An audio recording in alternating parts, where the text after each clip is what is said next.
just lying here on the floor. Cold towels, my feet against the door. How long have I been in this space? Arms over eyes, help me retrace. How did I become the doormat here?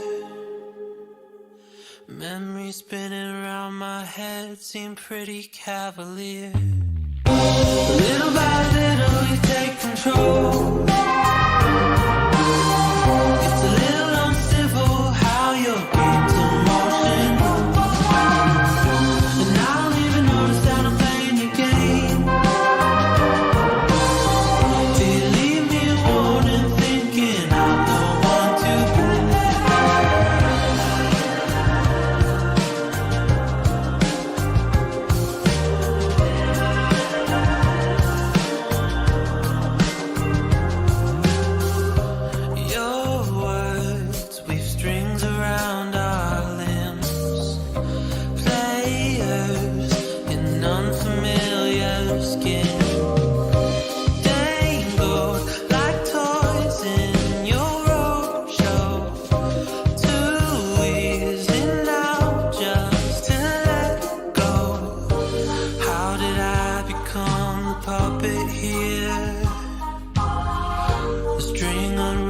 From my heart has made it pretty clear.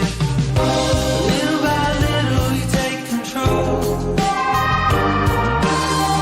It's a little uncivil how your game's in motion. And I don't even notice that I'm playing your game. Do you leave me a warning thinking I'm the one to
Welcome, ladies and gentlemen. Thank you for being patient with us as we've gotten our technical issues, we hope, mostly sorted.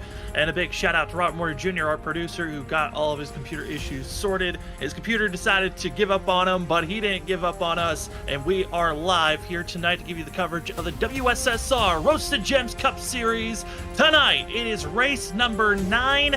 We've got ourselves just that of a handful of races left in the season on who's making the playoffs. It's the Sweet Home Alabama 266 here this evening. 100 laps, no stage break, and the drivers have already done practice, qualifying, they're stacked up, they're ready to go, and we can't wait to give you the show. My name is Sam Dyer. Joining me is Trevor Earhart. Trevor, drivers are rolling, and we're ready for some super speedway racing.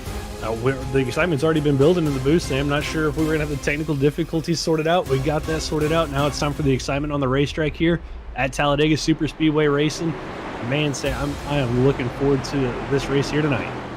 Talladega Super Speedway Racing usually brings out some of the biggest crowds to watch these races, as well as the biggest fields to be covering. We got a lot of first-time drivers are going to be out there on track and taking the pole here tonight. One of those first-time drivers in WSSR, it's going to be the 22 machine of Cody Reed, going to be joining in, as well as going to be having Mark Morales coming back to be racing with the WSSR this season, as well, coming back after missing a couple of races. We've got a couple of other drivers of Jeff Gilmore, as well as Dakota Moniz, and also a few others that are missing out. And Trevor, with the extra field building up, 24 cars ready to be going green, and certainly this is the crunch time. We got about that of 4 to 5 drivers that are in implications to try to make the playoffs, but there's only 2 spots left to be grabbed. Yeah, those 2 spots left to be grabbed. It's going to start here tonight, that final push to get into the playoffs. You just got to stay clean, stay out of trouble here at Talladega, which going to be hard. If you talk to a lot of drivers, they say getting through these super speedway races all comes down to luck. So we'll see who's lucky here at the end of tonight. But if you want to get into the playoffs, you've got to survive first off here tonight. Last time that we were here at a super speedway racing, that survival certainly was the case, and it was that of Brian P. Johnson that found himself into victory lane. He's got a very much different road he's going into here tonight. That 28 machine going to be starting all the way back in 17th position. Can he sweep the super speedways? That's going to be a huge question that will be answered after 100 laps here tonight at Talladega. Pace car is going off into pit road, but we don't go green just yet. You got to go through the whole entire trioval. It's at the end of the trioval where the start finish line is at. The driver's adrenaline, hearts beating. We're ready to get ourselves racing here. Side-by-side action into the restart zone. And we're green for the sweet home Alabama 266. Cody Reed, Aaron Kralik roar down into turn number 1. And it's a good push there by Aaron Kralik, getting the 22 clear of the 15 of Vincent Sora. But here comes Sora with the help from the 67 of Larry Yingling on the outside. That outside line starting to build that momentum up. Those two locked bumper to bumper. They pulled the 01 off the 22 of Reed. Vincent Sora to the lead now down the back straightaway with the help from the 67. Here comes the 42 of Zach Hall and the 1 of Brandon Colley as that outside line is moving. It is moving for sure as these drivers making things work. You got a lot of team efforts that are going to be thrown out there, out this field. And already the team asks that you got 3 drivers that are all in the same call with one another up front, pushing last season's champion. And the season before that, Vincent Sora trying to lead lap number 1. He started in 2nd place, and he's going to take that lap number 1 for himself. You're going to take that lap number 1, but how long is it going to take for the teammates to shuffle him out? You've got Yingling there in the 67, Zach Hall, the 42, Brandon Colley in the 1, all working together in the same voice channel. How long will it take them to move that 15 out of the way? I know they don't want to see Vincent Sora lead a lot of laps here, and it's not going to take long. So here comes the 67, the 42 to the outside of the 15. It's going to be Brandon Colley in the 1 who's going to be the help to the 15, but here comes the 13, Cedric Hunter, the 01 of Aaron Kralik to the outside as they form a 4-car train, and they drop to the inside. And drivers bouncing even more aggressive up front, but it's Larry Yingling. This is going to be the 67's first true opportunity to see what he's got in the super speedway aspect. We didn't get to see the 67 racing until Texas. He missed out on the opening race, so it's going to be a good tall tale on what speed he has. But lap number 2 going to be side by side, but give it to the going to be to the 67 as 01 of Aaron Kralik. Going to be getting some help from Vincent Sora up front. Yeah, his teammate there, and Vincent Sora, is going to push him to the lead, but Sora's going to get a bad bump from the 13 of Cedric Hunter, moves the 15 up high. Cedric goes down to help the 01 of Aaron Kralik, the 27 now of Cogswell is going to get caught out in the middle as the 2 late Apex drivers go to the outside of the 21 of, that's going to be Ryan Bird and Kyle Rochelle up there in the outside trying to help the 15 machine. Is the front pack, Sam, is just really racy early on.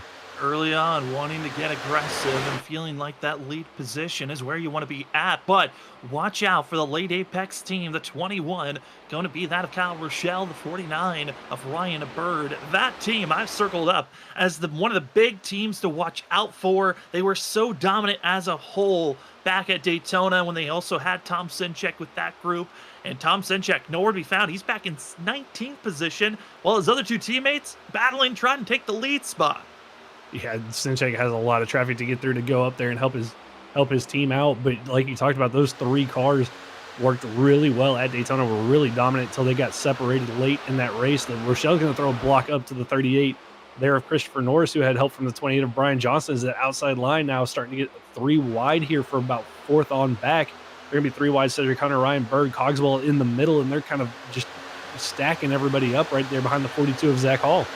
But as that third lane is trying to mount up and find some speed, that is a strong couple of drivers. Christopher Norris, though, going to give a bad bump as they were trying to sort their way through. Kyle Rochelle, holds on, but not for long. Bad bumps in the back half of the field, clogging into one another. And it's James Hackworth Jr., Jeff Gilmore getting the worst of it as the 23 now completely slowed down. And that is a tough pill to swallow as drivers scattering, and that is going to be a big mix-up. We went from one pack, now we're down to two, and drivers scattering in the back. Yeah, drivers scattering everywhere, and there's no stage break, Sam, for these drivers to get caught back up, so they're just going to have to rely on a natural caution to have any hope of getting back into this race. But amazing job from everybody getting that, keeping everything straight, not bringing out a caution. That could have been huge from where that wreck started. And all it was just a bad push that sent the 49 kind of sideways. He gets collected by Hackworth Jr. and Gilmore also involved in that incident as well. But the rest of the field keeps it straight, keeps rolling, and we keep racing. We keep racing, and the lead pack went from that of 23 drivers altogether, now down to just 12. As this is going to be seeing Christopher Norris taking the lead. We're on board the 0-1 of Aaron Brolick, trying some testy moves down low, through the middle, anywhere you can find some speed as he's sending it with the momentum. And these runs that these drivers are getting, I mean, this is why they're so racy in the beginning portion of this race. These runs are massive, Trevor. Yeah, the runs you can get in the next-gen car are just absolutely insane. And these drivers just showing you what the speed difference is when you get that run on somebody compared to what it's like when you don't have that run. And right now they're just taking any run they can get. We've already seen it almost cause one big wreck, Sam. I mean, at the rate they're going to keep going, we could see multiple big wrecks here tonight at Talladega. We could definitely see those big wrecks, but I think that's also going to come down to who you're racing around. This lead group, you've got a lot of drivers that have been teammates that usually you don't find too many complications around one another, but you always can tell with these massive runs, you have to be picture perfect, like we saw there from Brolick on some of these moves, and drivers are willing to be very aggressive in this pack of 12, and they have to be careful. But in the mixture of this, we're also seeing drivers that we haven't seen for a while in the Bud 81 machine. Steven Stympian is back out there on track, and then on a very necessary night because he just got bounced out of our top 16 in points after not missing these last couple of weeks. Yeah, Stympian trying to get back into the playoff picture. And, one of the drivers that I was kind of, thinking would have a good run in the playoffs with kind of how consistent he's been, but needing a good run here tonight, doesn't need to get caught up in an incident to secure himself back into the playoffs as he's following right now the 22 of Cody Reed as that inside line tries to pull back that outside line, who's led by Vincent Sora, Zach Hall, Christopher Norris, Brian Johnson. Those four in that top line trying to get back up there to upset that 13 of Cedric Hunter and the 21 of Kyle Rochelle. Finding different ways to slow down one another to get the advantages. And some of these front machines might be thinking, are they missing their colors? They aren't running traditional schemes. That 38 Christopher Norris kind of decided he wanted to be sticking out. That is why he decided to change up the scheme. That is on purpose. The yellow and red wanted it to be known that he's out there on track. And as well, the newcomer, the 22 Cody Reed, going with a basic pink and black 22. And they're both running around one another, trying to figure out different ways to be spotted out. And if this was real-life racing, Trevor, that would be perfect if they had real-life spotters. Yeah, make it really easy to tell where your car was at all times, and how bright Christopher Norris's car is with the yellow and red, and then how bright the pink is there on Cody Reed's cars makes those stand out really well for your spotter to see if they were using spotters here tonight. But right now, both of those drivers having good runs early on. Cody Reed, after qualifying on the pole, fell back to that of about 10th, now back up to 4th. Christopher Norris on his outside as they battle for 4th and 5th position there, both having good runs early on. As this lead group giving each other plenty of space. It's going to be Vincent Sora taking back the lead position. They are starting to catch up to a lone driver, Brad Delph in the 14. Almost had the smartest decision of the race in the early goings with those first couple of big scares that split up the big field of 23 drivers. He is by himself in the 14, started on pit road as he's being caught by this lead group. And then you also see in the back half of the picture that we're showing, you can see this second pack that's trying to find the speed to catch up to our leaders. The problem is they're running the exact same times as their leaders. They're staying equal distant. It might have to come down to bring it out of yellow if they're going to catch up to the top 12. Yeah, it might be just about 30 seconds back of that lead pack. That second pack led by Cody Ennis, Dakota Moniz, Tom Sinchek's there, Cogswell is there as well, and I believe Thomas Walters, the last car in that second pack there. And even with all the battling, Sam, going on with our leaders, a little bit of a bad bump from Kralik, got the 38, a little bit upset. They're 3 wide up front, but even with all that battling, they're still not closing in that quickly on our leaders. No, that's going to be the most frustrating thing, is this second pack going to be that of Corey Ennis, as well as Dakota Moniz, with going to be Tom Sinchek, that as well, the 27, Jonathan Cogswell, and the 04, Thomas Walter. There's another group that's 10 seconds off of our leader, led by Ryan Bird, Bob Skinner, Rich Jameson, Martin Morale is going to be that pack. And then there's just a group of 2, Jeff Gilmore and James Hackler Jr., that are by themselves very slow as they're heavily damaged. And those are where your definite drivers are at, as Brad Delph is about to be going a lap down here in just a few moments for the 14, as he's by himself. But all the true action of side-by-side and big moves is still in our top 12. And at this moment, I mean, Trevor, we've got 100 laps. We're only 12 laps in of that 100. And this, bouncing high, low, anywhere you can go, it's fun and engaging for us to watch. But as drivers, how much is that helping or maybe hurting these drivers for such a long race? I mean, early on, it could help a little bit. Kind of gives you an idea of what the draft's going to be like, what the runs you can generate are going to be like. But I would think after a while, as a driver, you want to be like, hey, we've got 90 some odd laps to go in this race. Let's just kind of single file out, ride, click off some laps, and not worry about wrecking our cars. These drivers don't have a fast repair, so any damage they sustain, they have to get fixed on pit road, or it could be terminal for them. So I think they just kind of want to ride. But Sam, they just keep taking every run they can get. Is Stempian trying to push Norris back up to the lead after Norris got up to the front and then was left by Cedric Hunter to the inside. So Norris falling back, but looks like now, Sam, they're starting to single file just a little bit though.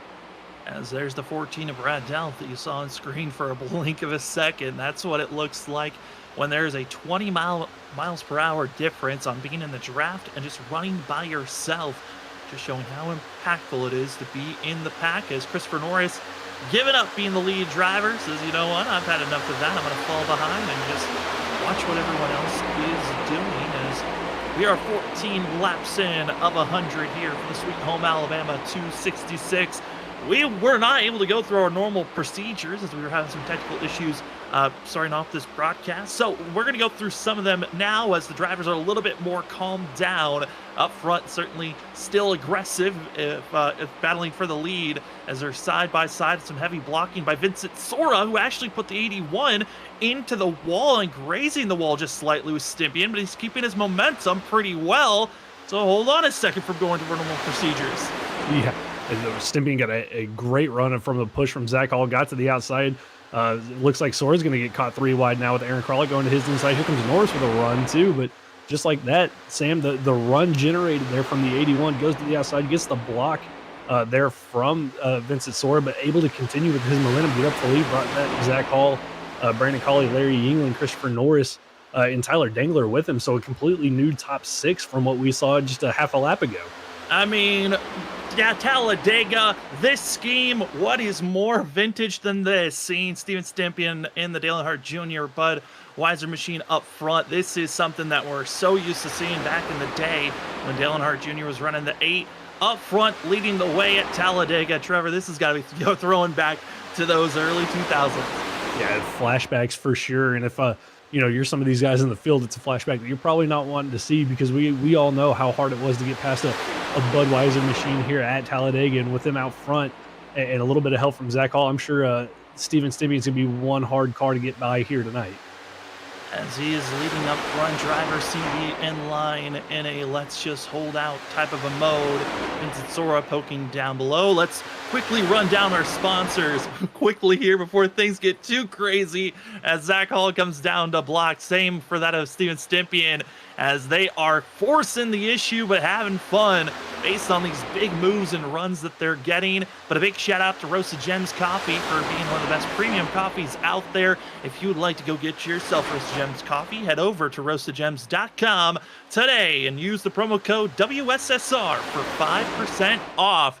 As well, got to give a huge shout out to Trophy Smack. Trophy Smack, one of the premier sponsors here for the WSSR. If you want to go get yourself a trophy to either amp up your winners or degrade your losers, go get a custom trophy from Trophy Smack. We got championship belts, rings, trophies, and more at Trophy Smack. Remember to use the promo code WSSR Cup. That's WSSR CUP at purchase for 10% off on any item.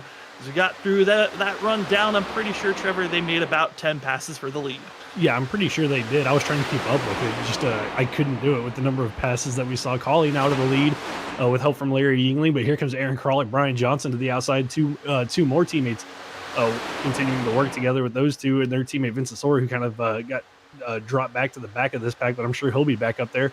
Cody Reed hanging on in this top pack. Sam, again, with all their battling, pulled out another 2.5 seconds on that second pack, still led by Dakota Moniz. And so these guys not slowing down whatsoever with how hard they're racing one another. Absolutely not. Everyone's going to want that one first place position. Is it going to be the 1 or the 101? As it is up front racing action still. I mean, with these moves, you can get a sense that they're having maybe a little bit too much with these runs. I get the fact that you're utilizing them, making these moves, but I'm still crazy to think they're going 3 wide. This usually means you're going to be one of the slower fields out there, especially with the amount of cars that are in line with one another, but they're still pulling away from the rest of the packs. Yeah, I mean, typically this is what you love to see as the second pack of cars, is when the leaders get 3 wide, the side draft slows everybody down, allows you to come back. These guys are just using those momentum runs so well that they get clear of it before they really slow each other down and get back going together for a couple of laps and do it all over again. So with that, still slowly pulling away is Kralik and Johnson, Vincent Sora, the 3 Sidewinder Motorsports teammates, all lined up nose to tail, using that top line to their advantage to see if they can get back to the front. Utilizing teamwork and maybe throwing out a little bit of Ricky Bobby sayings on the way. Who's got the slingshot engaged right now? Seems like the back half of the field trying to enable themselves to take off as we ride on board with Vincent Sora, giving you a little bit of a sense on what it's like what the drivers themselves are seeing out there on track. Vincent Sora, 3rd car on line on the outside. We can only see 1 car in front of him really right now as he throws to the outer groove. Yeah, throws a block on Christopher Norris, who had a run, and here comes Vincent Sora. Now has plenty of visibility out his front windshield after he was stuck behind his teammate right there. And like you were touching on, saying you just can't see anybody or anything in front of you when you're tucked up underneath the bumper of the car in front of you, but now has that clean air on board now with the 21 of Rochelle, and you see the same thing from Kyle Rochelle's point of view. Once he gets behind the car in front of him, there's just really no visibility. So if something were to happen in front of you, it's kind of all just luck of the draw, luck of the guesswork to get through an incident. And just over the radio came over with Cedric Hunter. Just a simple apology like it's a normal day out there on the track, just cruising around, even though everyone's jostling for positions here, there, and everywhere. But as these drivers are making these big moves and we're seeing these massive runs, these drivers in the back, Brian Johnson, Zach Hall, they've got to be careful for themselves because one bad little checkup, and I think that's why we're seeing some of these major runs that they're just utilizing, because if they back off at any moment, they could be in some massive trouble. Yeah, it very well could be. It was a little bit of a wiggle from the Rochelle as he gets a bump from Cedric Hunter. Now Cedric's going to get a big shove from the 38 of Christopher Norris. But if you're one of these guys at the back of this pack, Vincent Sora, Zach Hall, Rochelle, now that he's fallen to the back, if the inside line checks up, or there's a checkup in front of you and you have to check up too much and you lose this front pack, you're going to be in some trouble here. As you're going to fall to about almost 4 seconds back to that second pack, losing these front guys. And depending on how the pit stops cycle out here in the next 20 or so laps, Sam, I mean, they could pull a bigger gap to the cars behind them. With the amount of movement we're seeing from this lead group of drivers doing some pretty aggressive moves, tire wear, usually not a factor we touch on at super speedways, but with how these drivers have been handling around, tire wear could be something to think about. Maybe not this pit stop, but the next, as we're expected these drivers to have 2 pit stops. The question is, do you do a short pit on your last stop of the race or on your first one? Because at this point, Trevor, we could see this front field or even drivers deeper in the field if you're that second pack. Think about just coming into pit road now to try to set up for a later run, trying to think about different pit strategies on how to go for a victory.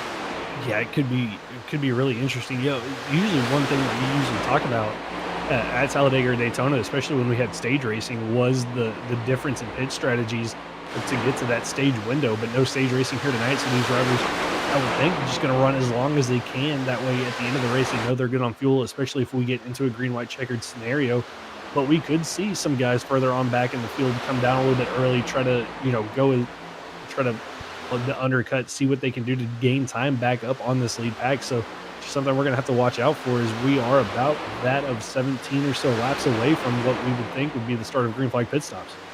Green flag pit stops, a good way to see this pack dwindle down even more based on how you get in your pit stall, how do you get out, how aggressive are you on getting up to speed. Many different factors as the lead group is catching up to another pot of drivers. It's going to be that James Hackworth Jr. and Jeff Gilmore. The next driver is in line, which those 2 drivers sadly caught up in the incident of seeing that of Ryan Berg get bounced up to the outside wall that checked up a lot of drivers. It was James Hackworth Jr. that got the major brunt of that damage on his front nose. As he's leading these 2 drivers, our leaders got to be careful because Vincent Sora decided to force it 3 wide for a moment, and his he will fall in line actually will be okay, but drivers certainly trying to set up. There's been a little bit of communication. It sounds like they're going to want the lap cars to stay low. We'll see if they do stay low, and if the leaders decide to move up as a group, or it's going to force some complications here as you see the drivers making the move upwards over that of the lap cars. There goes Stimpy and Hunter Johnson, Zach Hall, Rochelle, all to the outside. It's going to kind of leave Aaron Kralik and that of Brandon Colley and Cody Reed there. They're going to have to go 3 wide with the 2 lap cars to the inside, but everybody formed nicely up at the wall, gives plenty of room for Aaron Kralik and Brandon Colley and those guys to get through the middle there. Just 3 cars right now. Is now Larry Ewing catches up. He's going to be the 4th car in that bottom line. Zach Hall drops out of line, though. Here comes the 38 of Christopher Norris, his teammate, to help, but that of Aaron Kralik looked to make it 3 wide there for just a half a second, but he's going to have to stay in line behind Norris, and here comes the push on the bottom. As we get to see all of that from the nose of the second pack of seeing the drivers from Dakota Moniz, who's slowly starting to catch up, very slowly. I'm actually kind of curious in the fact of, as this lead group, again, they're swapping around, having their fun up front. The second group, they have not tried to search on where to place themselves to find some extra speed. They have decided and have been very dedicated on it, on staying low at the yellow line. And Trevor, I know with my experience when there hasn't really been a lot of switch up with the draft package since the last time I was up in these cars, the middle to high lane used to be the traditional faster lanes to be in if you were drafting in line. I'm surprised that this group hasn't moved to that middle groove.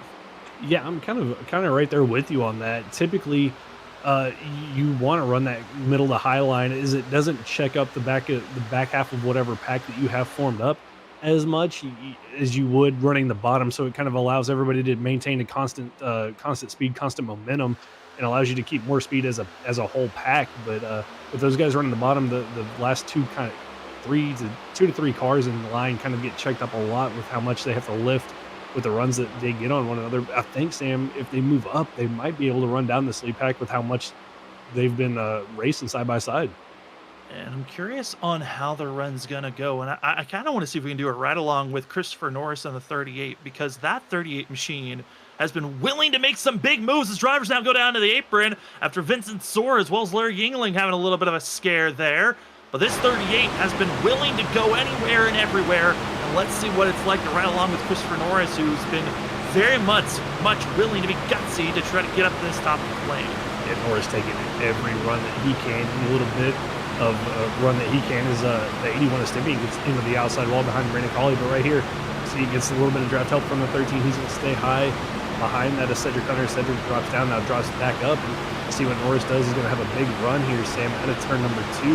Now, does he take it to the middle? Does he try to go 3 wide to the outside as they blow by that of Zach Paul and Aaron Frolic? And now he's going to follow with 13 with Cedric Hunter to the inside. And it's really Vincent Sora all alone on the outside because Larry's going to drop down to the bottom to cover off the run. Oh, I thought for sure Norris was thinking about bouncing it to that third lane to utilize that momentum. Instead, sticks with Cedric Hunter as they're going to be working with Larry Yingling. And the chess match of how do you work as one or just try to work it all together as you look back from the 38 machine. See that Aaron Frolic as well as Kyle Rochelle to the outside. Zach Paul working all together as the different pods and groups have mounted to giving up the spacing for the second pack to close in. Brandon Colley losing the draft after getting into the outside wall with Steven Stimpian. He has now fallen to the clutches of the second group. But Trevor, that second group is just about 1.4 seconds off the leaders. They're just 1 to 2 good laps away from getting the licking of the draft of this lead pack. Yeah, they're just so close. They need to get to about that 1 second gap to really get that draft help to close in the rest of the way. And for a second there, Sam, I thought the 28 of Brian Johnson, the 19 of Tyler Dangler were going to fall back there as well, but they were able to catch the draft of the lap cars of Gilmore and Hackworth Jr. to stay up with our leaders. But again, if this lead pack gets another big checkup like that, another big moment where they all have to lift and then form back up, that'll be what that second pack needs. Is again, they're starting to close in even more, Sam. I think they're going to get there here in the next couple of laps or so.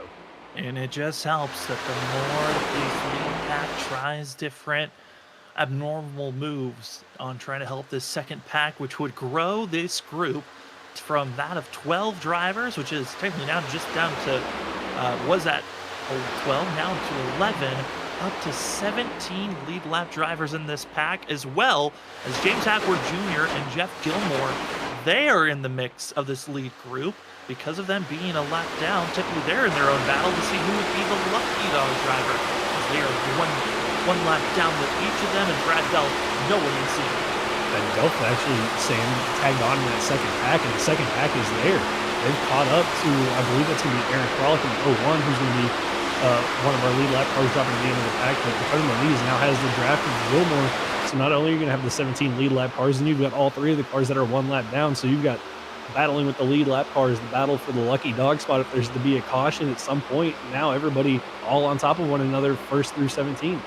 The fight of unpredictability is going to be the game here tonight, as we were 3 wide, about 3 rows deep, going straight to just single file throughout the whole entire lead pack, to now back to side by side for our top 4 lanes as they are working together. Now I'm curious, with this pack now being up to 19 drivers, do we go back to what they were just doing with the different mixing and mingling of drivers utilizing whatever run they get?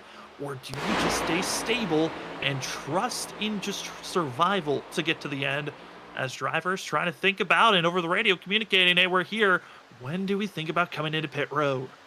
Yeah, it's going to be interesting to see. I mean, we were given, 40 to 42 laps, depending on if you were leading a pack, if you were in the draft on fuel mileage. So lap 32 here. So that of about 7 to 8 more laps, I think, before these guys start to make pit road happen here. But you got to make that call clear when you come down pit road. The speed difference, going from 190 miles all the way down, 190 miles an hour all the way down to 60 to get to the pit road entry, Sam. That's where we could see a lot of problems for these guys.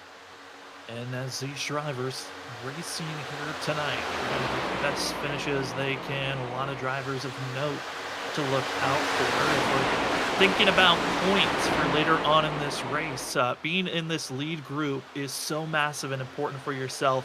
Bob Skinner, as well as James Hackworth Jr., this is not a great run for themselves this evening, as they are going to be losing some massive points if this race finishes on where they're at now.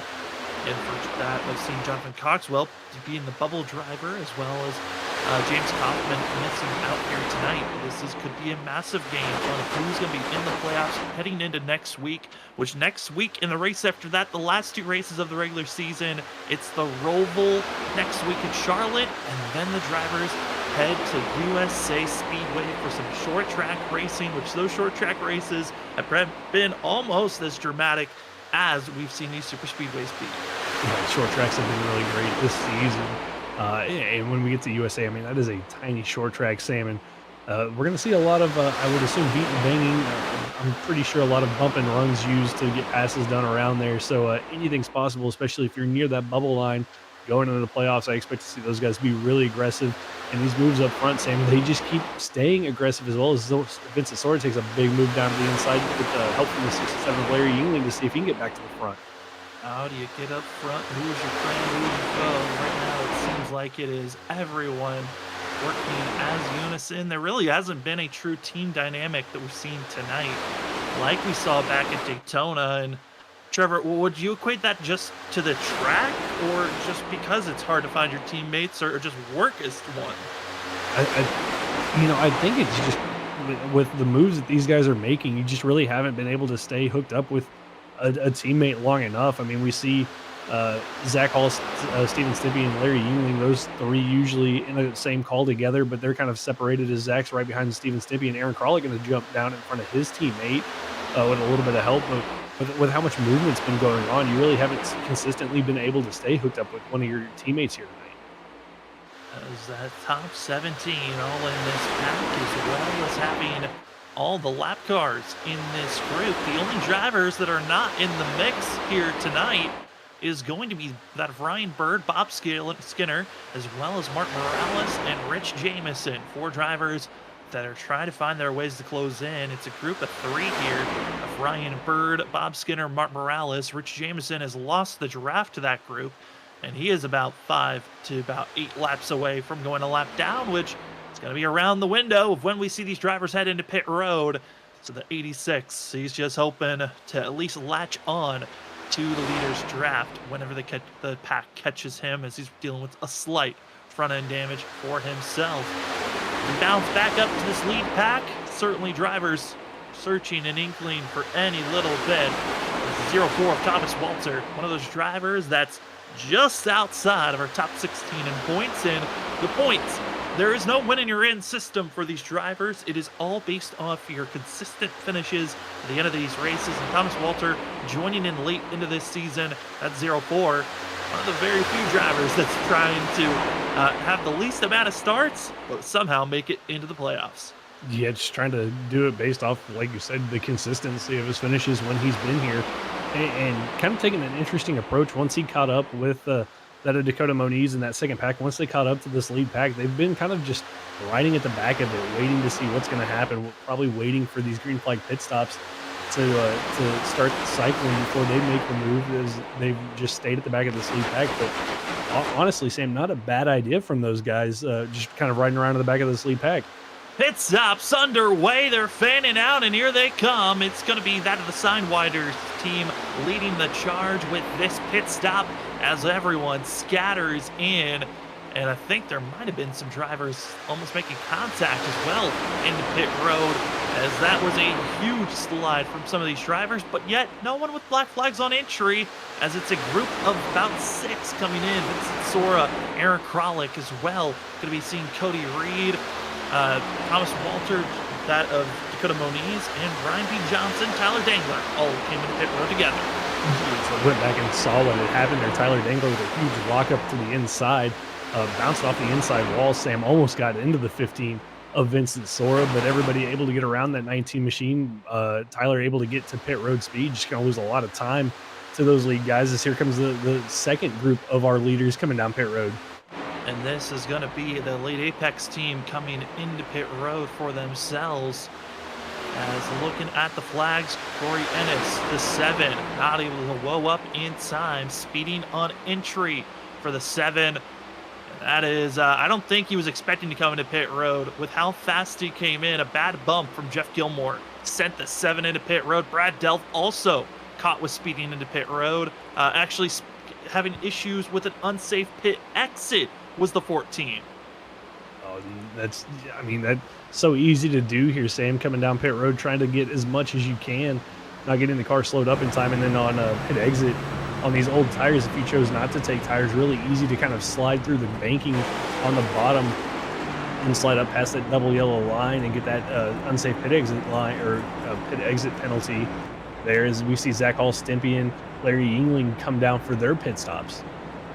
As Brad Delph just pulls it into pit road, he'll take a tow to his pit box as the rest of those drivers into pit road.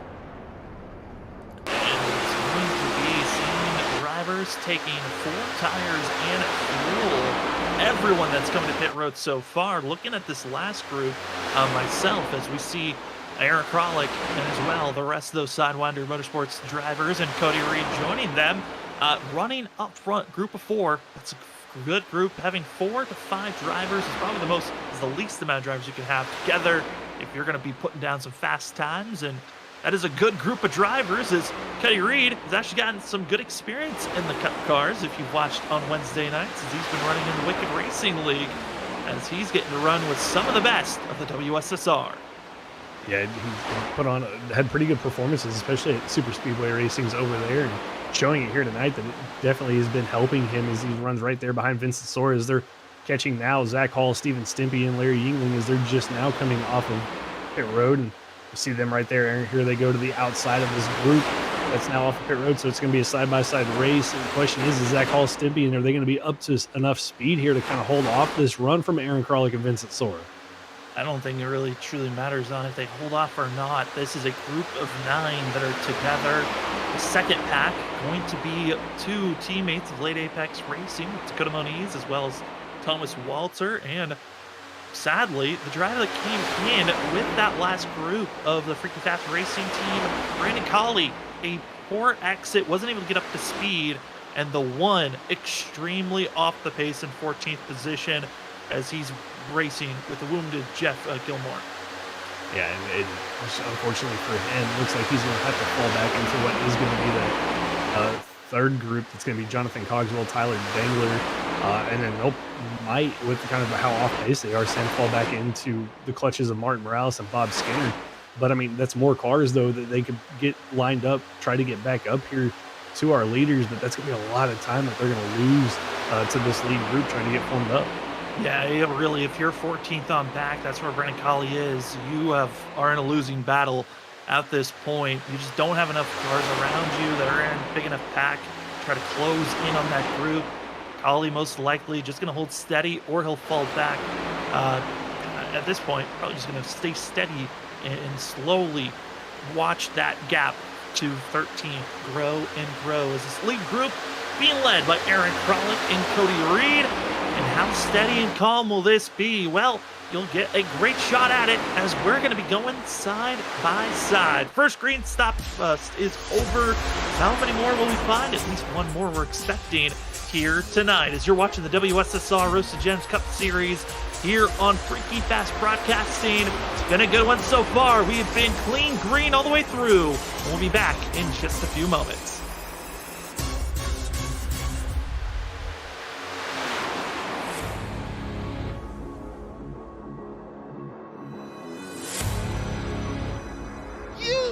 The best, you got them for a rest.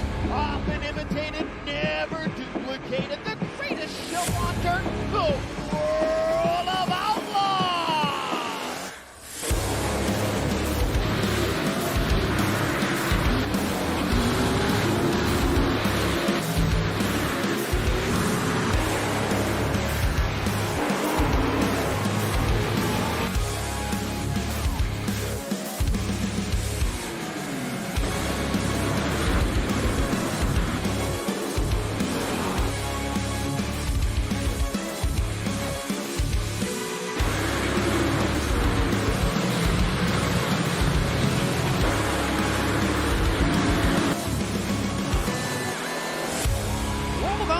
Dirt Racing will be available September 27th. Pre-order your copy today.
think I watched Josh 3 or 4 times before I ran the car.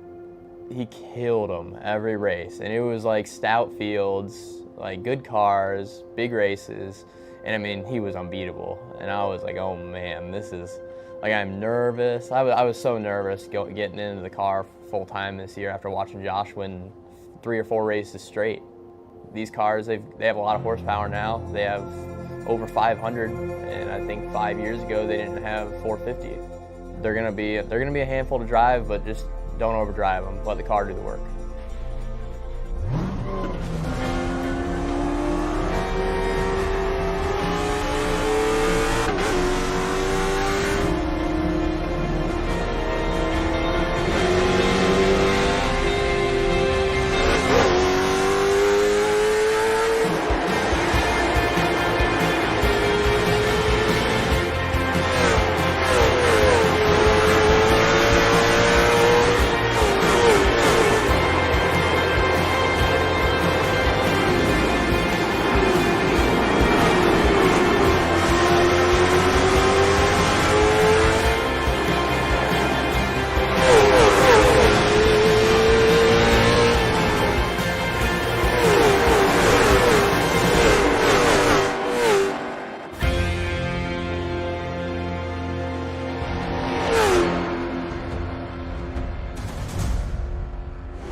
Welcome back, ladies and gentlemen, to the WSSR Roasted Gems Cup Series action. It's race number 9 here tonight. We got 2 more races left in the regular season before we set up the stage on who's going to be running in the playoffs.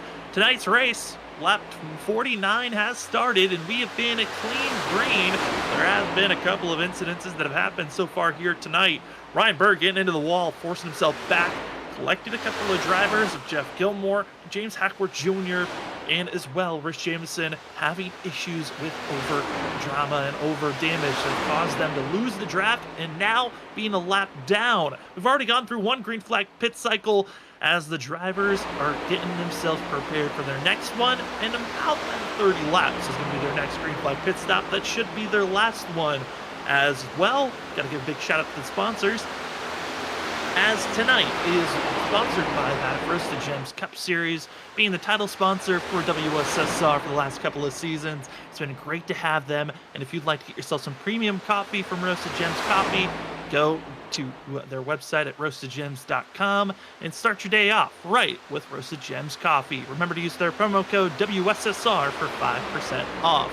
As well, huge shout out to Trophy Smack. Trophy Smack, we talked about how you can get your custom championship belt, ring, trophy. Well, what's the more? Well, that's Wall Smack. Wall Smack is a great, that of a stainless steel high gloss artwork that you can get completely customizable. If you would like to have your own company logo, a meme for the drivers, let's get their scheme of their car crossing the line from victory lane, well, you can go get their Wall Smack today.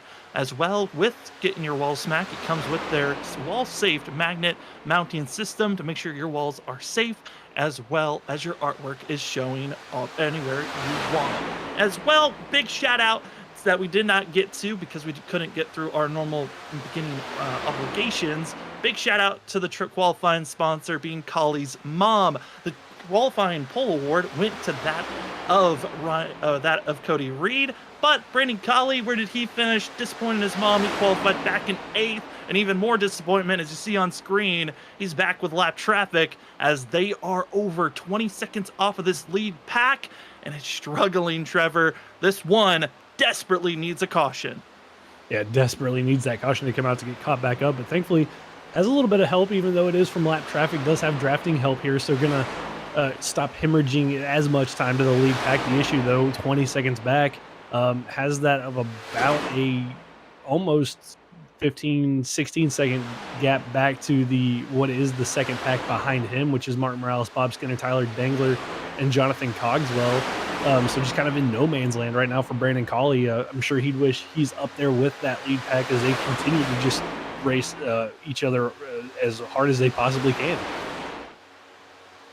And looking at this group, I mean, a lot of storylines that they were hoping for some good runs. Jonathan Cogswell, he needed some good points. Bob Skinner, one of the drivers that really, if he was able to perform and get a top 10 finish, and Cogswell finished down in the lower 20s, maybe there was a chance to grab some big points, to try to sneak his way into the playoffs, with there being 2 more races after this before we set ourselves off into the playoff coverage. But Bob Skinner at this moment just trying to woo his way forward as Mark Morales, this 82 as well as 19. This group trying their best at least to stay on the lead lap. I think that's the ultimate goal at this point, as they're just too far back to close in on their leaders. Yeah, just stay on the lead lap. Don't make any mistakes. Don't get yourself, caught up with one another in your group, bringing out a caution. But definitely just riding around waiting for that caution to come out so they can get caught back up to our lead pack. And anything's possible at Talladega. All it takes is one bad bump to cause chaos, Sam. And we've seen with how aggressive the leaders are being and how quickly they're making these moves. It could happen at any point here tonight. Very much, any moment, any time, and that's why a lot of these drivers keeping themselves in a spot of constant looking around, making sure, hey, we're safe, there's no one gonna get us in trouble. And as well, have to keep your head on a swivel for those green flag pit stops. That first one got a few drivers in trouble, with Thav Coryanis speeding on entry and Brad Delph an unsafe pit exit as he missed the blue line when he was getting closer to getting back on track. And with Brad Delph's penalty, he has called it a night. We are down to just 23 drivers out there on track. And here comes late Apex Racing driver we've noted on this team so much on their dominance at Daytona at the start of the season. They're trying to get that dominant form back up front, but it's looking to be showing a little bit more difficult here at Talladega.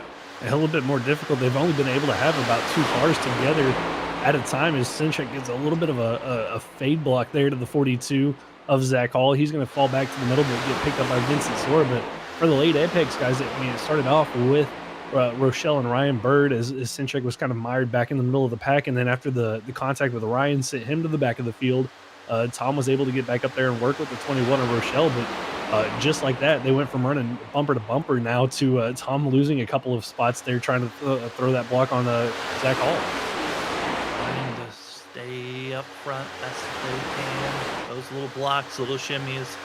A lot of tests these drivers could be trying to think about. And I'm trying to think back to the start of this race, Trevor, when we saw in those first 15 laps the utter aggression of drivers bouncing anywhere they went, utilizing every run possible. I'm curious on how much of that kind of was a learning lesson. I know we touched on the fact that there's no longer stage racing that used to be here the last 2 seasons. Zach Hall trying to force the issue as Steven Stympian has to go up to the outside wall to see the drivers scattering for a quick moment. But how much that stage racing enabled these drivers to really learn a lot of different aspects, and instead they have to learn it and hope that maybe they don't get caught up in trouble.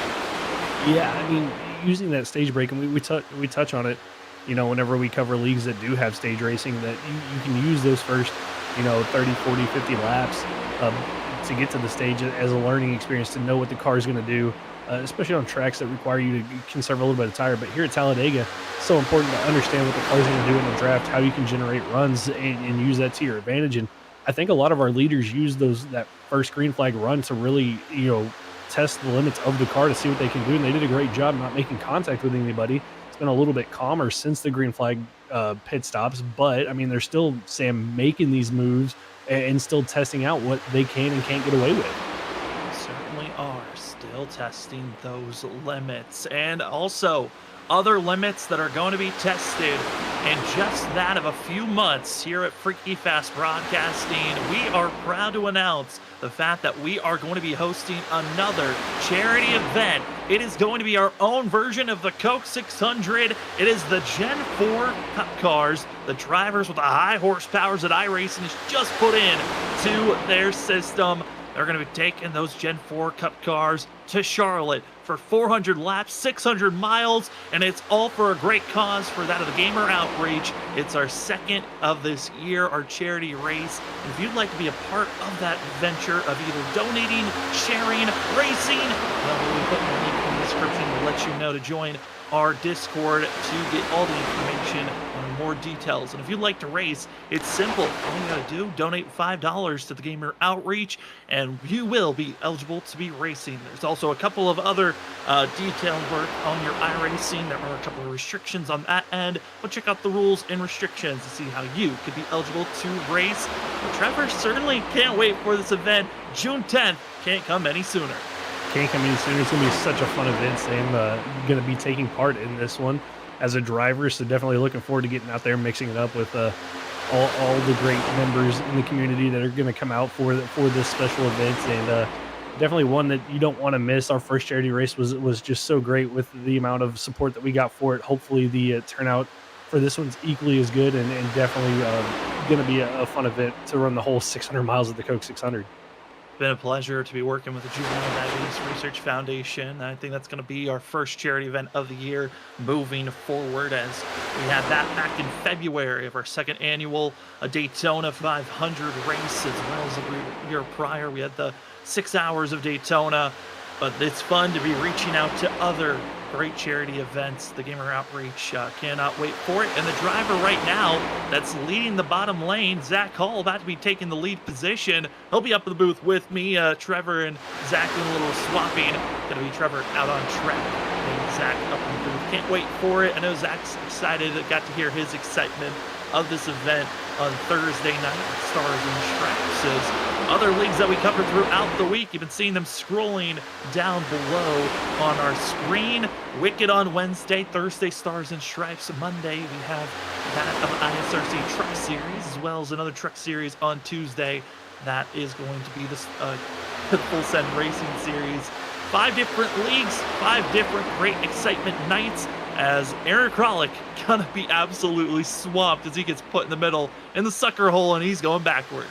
Yeah, went from the lead now to the back end of this league group, so it goes from that of first all the way back to what is going to be that of 12th position when he finally gets to fall in line behind the 21 of Rochelle, and just like that, it goes just that quickly. Sam, you can go from leading this race to out of the top 10 as Vincent Sora now going to have the 13 of Cedric Hunter get underneath him. Tom Sinchek looked to the outside, but he's going to tuck in behind that 15 car with the help from Christopher Norris. So that outside line starting to come back at our leaders now. It's Zach Hall, Steven Stippian, Cedric Hunter on the bottom. Then you got Vincent Sora, Sinchek, Norris on the outside, trying to get a little bit of momentum built up to see if they can mount a run on our top 2. Now we got a lot of different people watching the stream. Most active in the chat, we see you out there, Brandy and Steve. Hey, if you are searching, besides who we know you're rooting for, no, Brandy's rooting for that of the one of Brandon Colley. We also know that Steve's rooting for that 81 is Steven Stimpian. Is there anyone else that you're excited or hoping maybe could sneak away with a win here tonight? Or to you out there in the chat, when do you think the caution could be coming out here this evening? Or could we go clean and green all the way? Curious on your thoughts as we are on lap 62 of 100. We're closing in to about 15 laps until we're expecting drivers to be coming into pit road for the second and maybe final time. Yeah, and that's final pit stop, Sam. That's going to be the one that's going to count the most, especially if this race does stay green. You cannot afford to make a mistake. We saw 3 mistakes on those first pit stops with drivers speeding. Bad pit exit, bad pit entry with Tyler Dangler when he gets into the inside, when he got into the inside wall. So for this lead pack, if you want to stay up here, you've got to get on and off pit road as fast or as clean and as fast as you possibly can and get hooked back up with your teammates or the cars that came in with you to not give up a lot of time. As Zach Hall went to the outside with no help, he's going to fall back now to pick up the 15 of Vincent Sora. Pulling back, finding a little bit of help behind him as Vincent Sora feel like it's been a constant talking point from last season to this season. How do you stop this 15 machine? Vincent, the kid, has just been so fast, being back-to-back champions. And here tonight, one of those races where you never know what you're going to find. And what's been interesting is we look back at some of the wins that Vincent has had this season at Twin Ring Motegi, as well at that in North Wilkesboro, Texas. Those were races where Vincent Sora had told me, or at least had told some other drivers, hey, I don't feel confident at winning at those tracks. I don't think it's going to happen. Curious thing, during practice, Trevor, I heard over the radio Vincent Sora saying, I'm not good at super speedways. I don't think I'm going to win it. I've never been good at super speedways. And drivers were adamant over the radio saying, stop it, Vinny. You're cursing yourself that you're probably going to win here tonight. Yeah, I think everybody, at least all the drivers, just no longer believe him when he says that. I feel like every week, whatever track we go to, Vincent's always like, man, I'm just not going to run good. I don't feel like I got the pace. And then the next thing you know, after about 10, 15 laps, he's up at the front of the field, leading the way. So not surprised to see him up front. He was running good at Daytona, though, Sam, before he got caught up in an incident. So not at all surprised to see him up here. The question is, can he survive an incident when inevitably it happens? That's going to be the real question for him as he gets a big shove from Thompson Check, and they start to build a little bit of momentum on the outside here, get back up to the side-by-side with third place. Ramping it up. Where are you going to be at the end of this race? As team drivers finding new allies to work with. We still got our top three from the Daytona race still in the top three. I mean, in the top group. How well will they run? You still have Daytona winner of this season, Ryan B. Johnson, with us, as well as going to be having Christopher Norris and Tom Senchak as they had their squabble of going through the grass at Daytona. Who could be the next historic and amazing finish?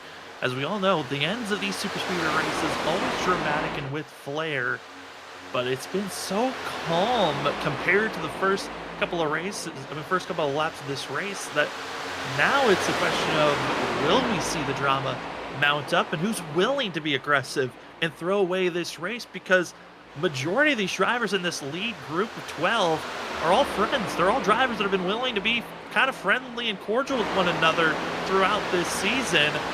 There are a couple of wild factors of Dakota Moniz, that of Cody Reed, and this is going to be one of those races where they feel like, this is my chance to get to victory lane. You get those wild cards, but Sam, everybody's friends at super speedway racing until there's about 5 laps to go, and then it's kind of every man for themselves, and that's where mistakes can happen, bad bumps, runs being taken, bad blocks being thrown. So everybody's friendly, cordial now, but you continue to click these laps away, that pressure mounts to get up to the front there at the end, be there at the end. That's where we can see some issues being had. They certainly can, as everyone single files out. Kind of odd to see this train get to this position, as everyone getting in line to figure out how to get around that of James Ackworth Jr., and James going to be going 2 laps down. Cedric Hunter playing a little bit of games here, trying to get a tow from the 23, as actually looks like he might be trying to help the 23 to stay with this lead pack. Yeah, interesting call there. I thought he was just going to go down there, get the draft off of James Ackworth, and then cut back up and see if he can gain some speed, but decides to stick behind him, loses a couple of positions there, but keeps that 23 machine up in this lead pack, as they've all now, Sam, just kind of single filed out. A couple of stragglers to the outside line. I believe the 7 there of Ennis, the 5 of Dakota Moniz further on back. But our lead pack here single filed out for, I think, the first time pretty much all night that we've seen them nose to tail like this. Yeah, there's only been a few times, and usually they would be single filed out for maybe that of a half a lap, maybe less than that, and then they'd get back to see that of side-by-side racing. But for now, it's continuing to be single filed out. But the interesting thing is that we are inside of the range for these drivers coming to pit road if they decide to change up when they want to pit. And that could be the interesting factor, because usually that's the telltale sign of, if they're single filed, they're expected to come to pit road within the next 2 to 3 laps. Yeah, that's kind of what I was thinking. When they all got single filed, that we would see pit stops being made, as typically, like you mentioned, that's when we see it, is when the field gets single filed out. Makes it easier. You don't have to try to do the dangerous 3-lane cut all the way down from the top to the bottom to get to pit road. So with our leaders being single filed out, I would expect to see them on pit road here in the next couple of laps for what would be their final pit stop. And sadly in front of our leaders is the group of drivers that have been fighting to stay on the lead lap, but their fight could be for null as Mark Morales, Bob Skinner, Howard Dangler, and Jonathan Coxwell are in sight of this lead pack. That would be leaving us with just 14 drivers on the lead lap if this group gets passed. And they've been waiting, they've been searching for a caution, and it is yet to happen. And I don't see, with everyone spaced out the way that they are, that we are going to see a yellow. With everyone kind of keeping it calm and waiting for this final green flag pit stop. And then the sparks might start to fly. Sparks might start to fly after those green flag pit stops, but here comes Cedric Hunter, Christopher Norris, Cody Reed. They're going to be the first three that just kind of break up this train that we had going on. Bob Skinner, or I'm sorry, not Bob Skinner. Steven Stimpion's going to jump to the outside and go with that 13 machine. So now we're back to side-by-side racing here, Sam. Back to side-by-side racing, and how will this group try to navigate that coming up to lap traffic? Going to be a key thing here as they continue to just mount their way forward. And Steven Stimpion, as well as Cedric Hunter. Hunter, he was trying to figure out how high they were going to go to work with one another or to bounce that nose, because the 13 and 38, they've been one of the two more aggressive drivers when they decide, okay, it's go time. And they've been willing to work as one. Steven Stimpion trying to get some good bumps from that of the 31 and the 13, of Cedric Hunter, trying to move forward the best that he can. Yeah, trying to move forward, trying to get those two in front of the 15 to see if they can drop down in front of Vincent Sora. The 8 of Tom Stinchek, the 81 of Stimpion's clear. Problem is Cedric Hunter not clear, so they're going to have to stay up in that outside line. Now both of them are clear. It looks like they're both going to drop to the bottom. Possibly no, they keep it up on that outside line. Now drop to the bottom once they got the 38 of Christopher Norris clear. Got the clearance and took off, and away they go. And they'll right back to single file racing for this lead pack that have been together. No surprise the way they're running. Got a question out there in the chat from Brandy, curious on if there's been any caution-free races for that of the WSSR at super speedways. There have been 0 for that of the WSSR. For us here at Freaky Fast Broadcasting, we actually got to see a caution-free race this past Thursday. We got to see that of the Stars and Stripes. They took the ARC cars completely clean and green for 75 laps, and that race was spectacular in the way that it ended with the explosion out of turn number 4. But this group of drivers for a super speedway race, they are trying to go for their very first potential green flag race that never brought out a full yellow. Yeah, I mean that would be a first, and the way they're going, very well could happen. The Stimpion's going to move to the outside. He's going to drop to the tail end of this lead lap pack here. So interesting call there from Steven in the 81 machine. And just looking through the races we've had, Sam, I think we've only had one green, apart from the road course. I think Nashville's Super Speedway was our only, flag to flag race that didn't have a caution. Yeah, that is the race. If you're looking at the races this season, had no caution. That is one at Nashville a few weeks ago. So it's happened at tracks already of no cautions being thrown, but can it happen at a super speedway? Tonight is going to be the question, as Christopher Norris over the radio pleading for someone to give him an opening, drop down low, as he'll finally get that slot right behind Cody Reed and Steven Stimpion as they start to play a little nice up front. 74 laps starting. We are coming up to the final quarter marker of this race as our leaders are closing in on another driver. That's going to be Thomas Walter, who at one moment was with this lead pack, but he's been so off the pace. He is now going to be finding himself going a lap down, leaving us with just 17 on the lead lap. Yeah, I'm not sure what happened to Thomas Walter. I mean, he was the kind of in the middle of this lead pack at one point. And then I looked up at one point, Sam, and he was behind that of Brandon Colley falling through the field. So not quite sure what happened to that 04 machine, but definitely going to be one of those drivers now that needs that caution to come out to get him, back on the lead lap and any shot at having a chance to get a good finish here. Well, it looks to be the drivers here tonight will be staying out as long as they can. And this might be our one and only chance to throw out another commercial break. So we're going to take it as we are going to go side by side once more. And this will be the last time for a commercial. And then we'll take you to the end of the Sweet Home Alabama 266 here for the WSSR Roasted Gems Cup Series. We'll see you in just a few moments, as it has been a good one so far.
They're wrecking, they're splitting, and it's a complete mayhem.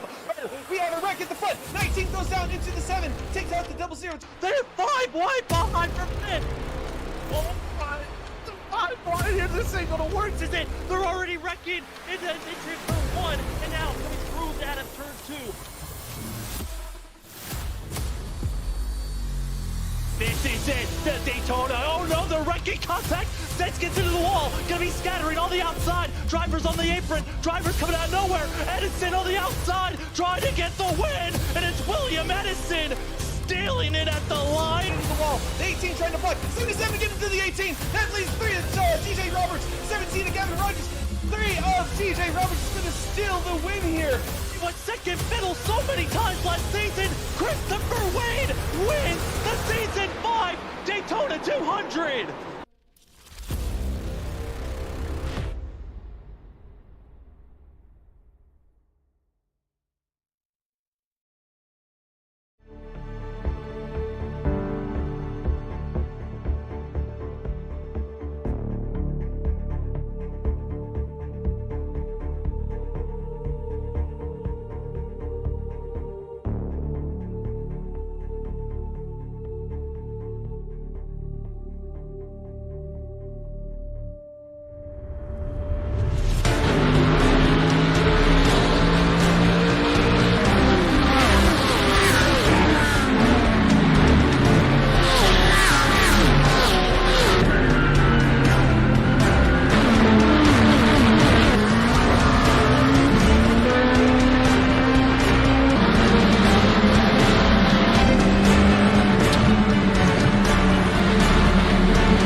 Welcome back, ladies and gentlemen. 20 laps to go for the Sweet Home Alabama 266 here for the WSSR Roasted Gems Cup Series at Talladega.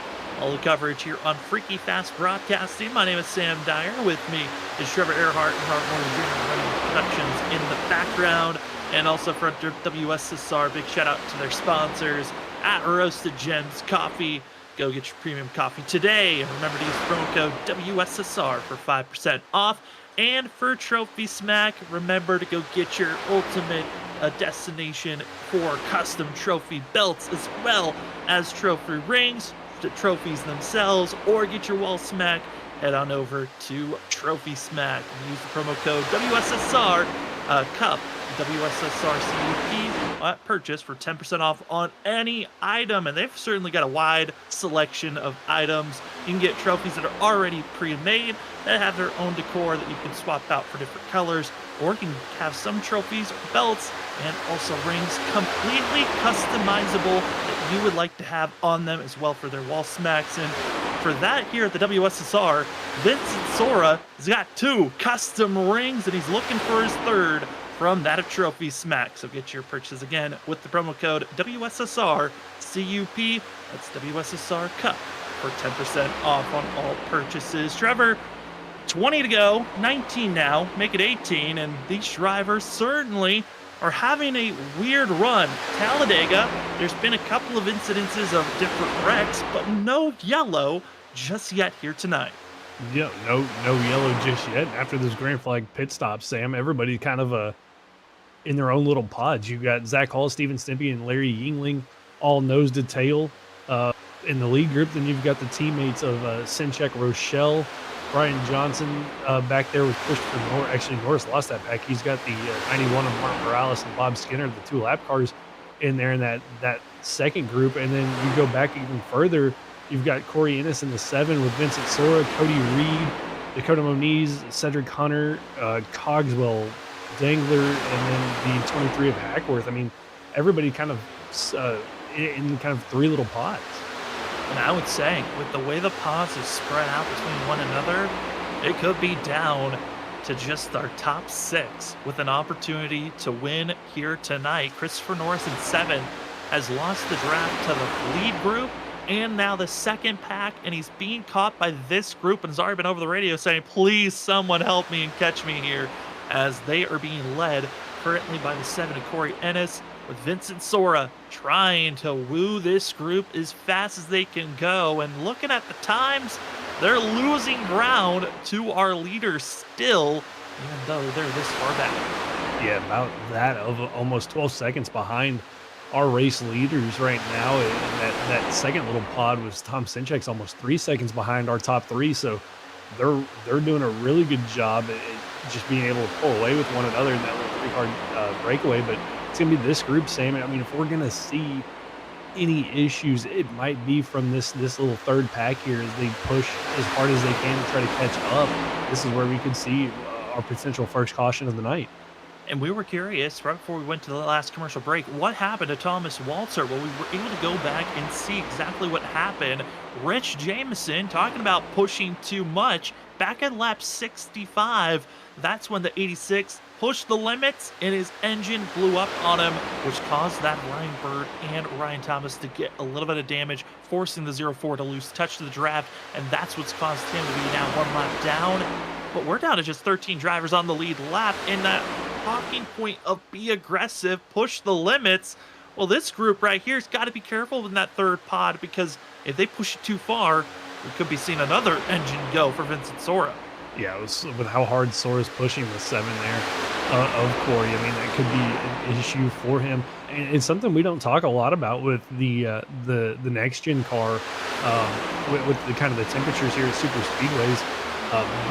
But it used to be an issue in the old Gen 6 car with too much pushing would cause the engine to blow up. Something you don't see a lot in these cars, but something you can do if you do get locked onto the bumper of the car in front of you. Really easy to send those temperatures through the roof and watch your motor expire. And a driver pulling into pit road. Unscheduled pit stop for Jonathan Cogswell. Cogswell cannot afford this. He is the cutoff driver, and that is 16th position coming into tonight.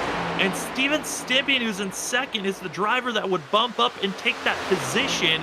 And with James Kaufman not showing up, Thomas Walter, but most likely it's going to be the 82 of Bob Skinner, is going to be that 16th position when this is all done. Oh boy. Points shuffling. Where will the drivers be? As you're seeing a little bit of movement here for that second group. Thompson, Jack Kyle, Rochelle teammates from Late Apex. Also going to have the lap car of Mark Morales in the mix with 6th place runner of that of Brian P. Johnson. Bob Skinner, who's a lap down back in 15th position, trying to work and allow this second group to close in as they're still 2.5 seconds off of 3rd place, which is Larry Yingling. And all you need to do is just be within a second of the driver ahead of you. And we could be seeing that second group finally catch up. That last lap, 0.2 faster than they've been consistently, a 10th or 2 quicker. But with 13 laps to go, 1/10 each lap isn't enough. 2/10 might be just enough to catch up to this lead group, which is just 3 drivers at this moment.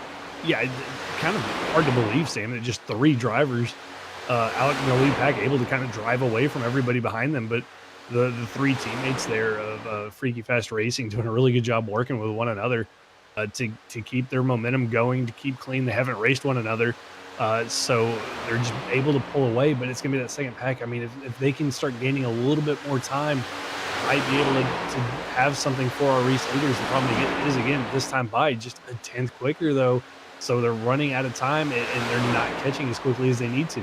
When we talk about Talladega history, let's bring back some history. It was back in Season 4 when WSSR came off of their year-and-a-half hiatus from Season 3 to Season 4. Let's bring back a league that we thought we were never going to be bringing back. And it was Steven Stibbian. Season 4, when they came to this track, it was the 81's first ever win in WSSR history was at Talladega. Could he get a second career win at Talladega just 2 seasons later? The 81, in a scheme that has found himself in victory lane here, could Steven Stibbian do it again? And as he's got some major winners of this series, sandwiching this 81. Yeah, tucked in behind that of Zach Hall. He's got the 2-time champ right behind, the first 2-time champ right behind him, and Larry Yingling. And but you're racing your teammates. I mean, so it's all going to come down to the last lap. Who's going to go with who to make the move on the final lap? I'm sure that's when these guys are going to wait to make that move. And so it's going to be the question of who's going to get left out to dry. Will it be Zach Hall? Will it be Stibbian? Will Larry just go pick who he can? Or are we going to see a potential 3-wide finish here? Potentially so, as we look at some of the speed difference. The major thing here that we're looking for is how much is the second group getting on that of the second pack to the first pack? Well, you're looking at the difference here. Last lap wasn't big difference. All the laps prior to that, there has been gains, and once again, another gain by that second pack. Yeah, another pretty good gain there. Looking at the last lap, Zach Hall with a 50-second flat. Thompson check with a 49.6. So that of almost 4/10 that last lap, and they need to continue that pace, Sam, to catch up to these guys at right now 10 laps to go. I mean, they got to keep closing in here. It's still 2 seconds back, but that gap slowly coming down now to almost that of 1.9 seconds. And just need to be within 1 second, and you're going to get that draft. You're going to get the help, and Thompson check will close in on this group, bringing a couple of friends with them. As it's now 9 to go here at the Sweet Home Alabama 266. And it is all that of Zach Hall, Steven Stibbian, Larry Yingling. We've been green all the way through for 92 laps. Can we continue to stay green for all 100?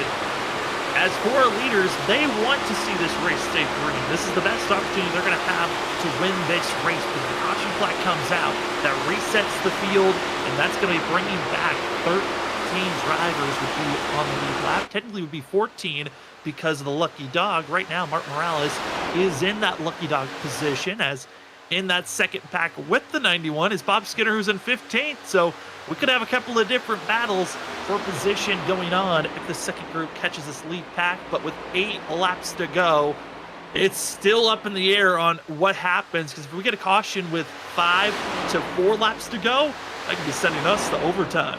It could send us to overtime. And again, they're slowly closing in, a 10th quicker that time. They had it down to about 1.9 seconds, now back up to about 2 seconds, kind of flirting in that window as they try to close in on our leaders. That third pack led by Vincent Sora and Corey Ennis, they've managed to bring it down about a second, but they're kind of out of the picture, needing that caution to have any chance, Sam, at winning this race. It looks like the 91 of Martin Morales going to move out of the way in this second pack. That's going to bring Brian Johnson out of the back bumper of the 21 of Rochelle. This might cost them just a little bit of time making that switch, but this also could benefit them in these last couple of laps trying to run down our race leaders. Is it helping or is it going to be hurting with Martin Morales ducking out, giving up his lucky dog position? Could have been just feeling too much of the temperatures and needed to cool down that engine, which lost him a position for 14. As Bob Skinner, Brian P. Johnson, and the late Apex crew of Kyle Rochelle and Tom Sinchek, they are nose to tail and trying to catch up as soon as possible to that of at least third place. Larry Yingling is the tow driver. They're trying to get it closer and closer to, as our top 3, 7 to go. Will they get caught as it continues to run down this list? I mean, these laps continue to click on. Jonathan Coxwell officially out of this race. So we will not see the 27 back out on track gaining any more positions. So we're down to just 21 out there on track. 21 cars on track, down to that of 6 laps to go, Sam. And that time by 4/10 gained by that second pack. That switch has really helped them. They're still closing in that gap down to 1.5 seconds now. They're just a half a second back from getting that draft off the 67 machine. And this could change everything. You're going to have 3 cars. The 2 late Apex drivers, Brian Johnson and the 28, are a Daytona winner at this pace, Sam. They're going to be there in the next lap and a half, and that gap continues to close now to about that of a second between Tom Sinchek and Larry Ying. He's starting to get the assistance. Tom Sinchek is getting the help now. The tow is going to rake them in even faster. They're within a second. They are closing fast. It's coming down to 5 laps to go, and it is going to be 6 drivers racing for a win. 2 lap cars mixed and mingled as well. As here we go there, Trevor. It's on. Who's going to get the win, late Apex? Can they get redemption here tonight? Here they come with the run. Are they going to take the run to the outside of the 67? They are. There goes Sinchek. There goes the 28 of Rochelle, the 28 of Brian Johnson. They're going to bring the 82 of Bob Skinner with them. And look at the run they have, Sam. They just drive right past the 67, pull him off the back end of the 81 of Steven Stympian. But now that they're side by side with Zach, all kind of stalled out on him. But here we go. The race is on side by side. The front 3 are top 6, all side by side. But now the 8 and the 21, Rochelle and Sinchek, clear the 42. Clear, and now going to be leading this race, coming to 4 to go. They look to be out of it about 10 laps ago. Well, they've gotten some new rebirth as Martin Morales allowing the drivers who got fresher engines to take off and send it, as it's 4 to go. And mixed and mingled, 8 drivers in this group, 6 of them racing for a win, 2 racing for the Lucky Dog spot, and 4 laps of are we going to see a yellow come out? It's the teammates versus the teammates, the 2 late Apex drivers, the 3 freaky fast drivers, and just like that, they all 3 go to the outside. Going to leave those 2 of Rochelle and Sinchek all by themselves on the inside line. Brian Johnson going to stay to the outside, fall in behind that 67 of Larry Yingling, and the 82 of Skinner going to go to the outside as well. So those 2 late Apex drivers just all alone on that inside line with no help. Alone looking for help. The top 6, all drivers that have made it into victory lane except for 1. Kyle Rochelle, the 21 machine, has yet to taste victory in the WSSR. Could he finally find that victory as they move to the middle lane? Teammates, friends, and allies now all up in the outside group as it is all helping one another. Single file out, 3 to go. And if we do not get a caution coming up to the white flag, there will not be one. The white flag will turn this race official, and then it's all about who crosses the line first. Coming up to 2 to go, this is going to be the most intense feeling for this lap because any mistake from any other drivers could be costly for these top 6 drivers. It could very well be costly. You just got to get back around to the white flag coming to 2 to go right here. The question is, when do you make your move? Sinchek, Rochelle, they made their move to the inside of the 82 of Bob Skinner, but again, no help. They got a little bit of help now from the 91 of Mark Morales. But I don't know if they're going to have enough momentum to get up there to the 42 of Zach Hall, the 81 of Steven Stippy, and a little bit of a wiggle from Tom Sinchek on the bottom line, but they're trying the best they can now side by side for third with Larry Yingling, as 91 still continues to try to help them halfway down the back straightaway. And this is one of those things where you got the top 3. Those are going to be Zach Hall, Steven Stimpy, and Larry Yingling, all drivers from Freaky Fast Racing. That's from Sidewinder, who is technically an alliance team with Freaky Fast Racing. It's Brian P. Johnson, going to be the 4th car in line. Bob Skinner, who's in the call with Freaky Fast Racing. They're all helping one another. It's just too many warriors. 2 to go as we are closing in on a Roasted Gems white flag. If you want to get yourself some premium coffee, go to roastedgems.com. Go get your coffee today and use that promo code, because here we go. It's Zach Hall, Steven Stippian, Larry Yingling. Who will step out and try to go for the win here tonight? When do you make your move? Here we go. Out of turn number 2, down the back straightaway. Zach Hall, Stippian, Larry Yingling, and Brian Johnson with the help from the 82 of Bob Skinner, the 8 of Rochelle, the 21 of Sinchek kind of falling off just a little bit. When do you make your move, Sam? Do you make it here into 3? Do you make it out of 4 down through the tri-oval? They're still right behind one another, but here goes the 67 with the help from the 28. The block from Zach Hall. Larry England goes back to the outside. Brian Johnson's going to go help the 42 with a big bump. Here comes the 8 of Tom Sinchek through the middle. Tom Sinchek going to be forcing it to the outside lane. Larry Yingling's going to block for Zach Hall. Larry hoping that he's got a big enough bump. Zach Hall, though, will win here for the sweet home Alabama 266. What a finish there. What a block there from the 42 of Zach Hall. Blocks his teammate perfectly. Larry goes up to the outside. Thought he was going to have enough help from the 8 of Tom Sinchek, just not able to get that 67 machine up side by side with his teammate Zach Hall. Brian Johnson does a good job to come home second. Larry finishes 3rd. Sinchek in 4th, and Stimpy in our top 5. But Sam, we just went flag to flag, no cautions at a super speedway race.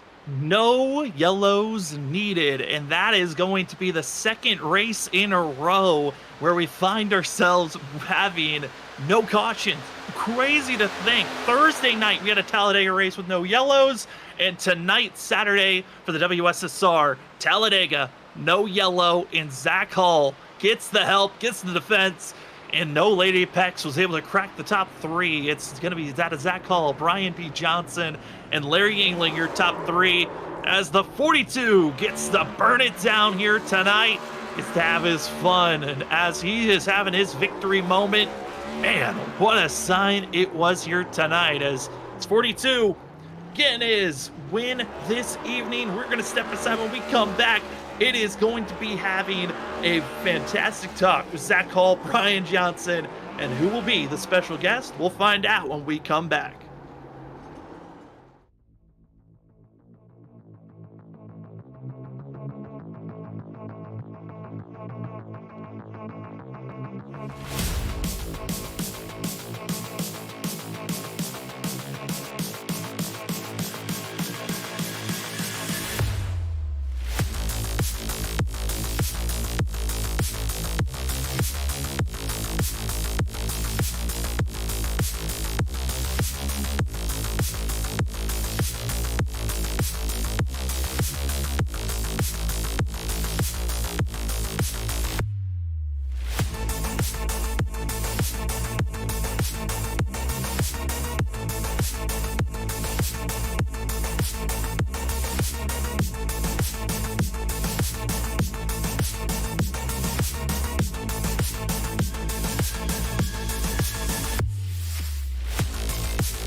Welcome back, ladies and gentlemen, to the post-race show of the WSSR Roasted Gems Cup Series at Talladega for the Sweet Home Alabama 266. It went clean green all the way through, and the winner here tonight going to be the 42 of Zach Hall. Let's see if we can pull him up the booth. Zach, it's Sam and Trevor up in the booth. Congratulations on a win for yourself, and how are you feeling after that one, just physically, and then also about getting the win? Yeah, my mental is a little drained. I mean, it helped the last 20 laps there. We got that gap and we were able to hold on to it for a considerable while. And they finally started getting some headway. I think they got more cars back there. And man, just excited to get good points and come out of here because I think that's gonna just make my gap that much bigger. I think it grew to like 21 with that right there with Vincent getting stuck back there. I think he got in some trouble. So huge stuff here with only two races left in the regular season. I think just need to close out the next two races to take home that title. I mean, Zach, kind of what was going through y'all's mind? Your team chat there, you had your teammates, Steven Stimpian and Larry Yingling behind you there. When that second pack finally caught y'all, I mean, it looked like it was just going to be a battle between the three of y'all, and then with about 5 to go, they finally made it with Sinchek and Rochelle and Johnson. I mean, what was that conversation like in the team chat while that was happening? Well, we were doing a good job at first. I think we pulled a little bit of a gap, and then we got to a point where it's just so tough to keep that third car, Larry, up tight there, coming down to the end of that thing. And we noticed they started to catch once they got under 2 seconds. I said, "All right, look, we're going to get caught. So let's plan for when we get caught." And pretty much the plan was to back up our cars and make sure we had plenty of cooling left in them to push as hard as possible when they got going, because we knew the momentum would start to pick up again. And yeah, just kind of followed the energy. I don't know, all night tonight I came into this race and I told myself that I was just going to go for the lead every single lap and just try to go out there, lead the most laps, get the most bonus points, because again, I'm trying to take hold of that regular season championship. And I think going out there and racing for the lead every single lap is the best way to do Talladega, and might keep that mentality up going into the next few play races I do. It certainly gave us a show to watch with everyone aiming to be up front. But Zach, we got 2 more races left in the regular season on how important the points are. Roval and then USA Speedway. How are you feeling about these next 2 races? Feeling pretty good. I got the wheel problem fixed, so I'm excited for a road course because I felt like Motegi, I just had to drive around with a wet noodle pretty much in my hands, it felt like, and it was just not fun. Couldn't feel the car the whole time. It was just driving off of pretty much sound and vision at that point. And now we got that all fixed up. The Roval's not my greatest road course. I think if we can come out of there with I'm aiming for a top 3. If we can get a top 2, that would be like a win there personally to me. So if I can beat either Brian or Vinny, I'll take that when we go there. And then USA, I'm actually cautiously optimistic there. I've been pretty good on short tracks this season. And just from the style of that track, I think I should be able to race pretty well. So we'll see how they work out, but I'm pretty optimistic for the last 2. Well, congratulations again, Zach, on your win here tonight. Before we let you go, though, the floor is now yours. Well, first off, shout out to all the guys in the team room there. I know it got a little mixy there through the mid part of the race there, and I think some people got unlatched. But congrats on everybody keeping it green there. I'm sure if we would have stayed in the big pack how we were racing, it probably wouldn't have. But the separation definitely caused that to go a little bit greener than normal at a play track. But shout out to all the drivers. Thank them for showing up tonight and coming out to a track. Hopefully see them back next week at a regular style racetrack. And then also shout out to you guys in the booth for all the work y'all do week in and week out here at WSSR. And last but not least, shout out to our sponsors, Roasted Gems Coffee, the best coffee out there. Use code WSSR for checkout there to get a discount. And also TrophySmack.com. Go check them out. They got the best awards out there possible, custom trophies, everything. And use WSSR Cup at purchase, and you can get yourself a discount. So shout out to them, and shout out to everybody who's viewing. That's going to be Zach Hall, the 42 machine. Congratulations on your second win of the season, and good luck at the Roval next week. Thanks, guys. As we go from victory lane, let's head to second place, where we got Brian P. Johnson almost able to sneak away with both the super speedway victories, but was coming up shy here tonight. Brian, it's Sam and Trevor up the booth. Congratulations on second place. Man, how are you trying to set up the end of that race? Because it looked like throughout the whole entire night, it was setting up and preparing for that one lap. Uh, yeah, I tonight everybody was super aggressive. I don't know what the deal was. Yeah, it was crazy. Nobody wanted to ride tonight, which is great for you guys up here. Got a lot to talk about. But man, on the track it was stressful pretty much the whole race. Everybody making moves, but you know, me, Vinny, and Aaron, we all knew that the pit stops were going to be kind of the big moments in the race where you can either make it or break it. And first one went okay, and then the second one didn't. We we knew we only wanted to take the amount of fuel that we needed. We didn't want to take any extra because that would take way too long. And Aaron somehow his team decided to put tires on his car, which wasn't really helpful here tonight. And I had 2 more laps of fuel than Vinny did going into those pit stops, and we took the same amount of fuel, but I think, or he had to take a little bit more, and I think that went into the second tank that the gas man had to put in his car, which is going to add another 2 or 3 seconds to the stop. So we got separated, unfortunately, but I was able to find some guys and we were able to catch the top 3 there at the end and make it a good race to the finish. And I was just like, I'm gonna go with whoever's gonna give me the best shot to win. And Larry made his move, and it was going pretty good. Then he made a move back up to get up in front of Stimp, and I was like, well, I can't go up there, and Zach's slow, and I'm not lifting, so I'm just gonna, I'm gonna shove Zach forward. And I look back on the replay, he went from 185 miles an hour to 191, so it was a pretty big shove.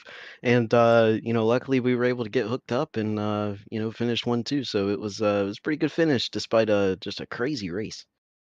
I mean, Brian, after this crazy race here at Talladega, I mean, we go caution free.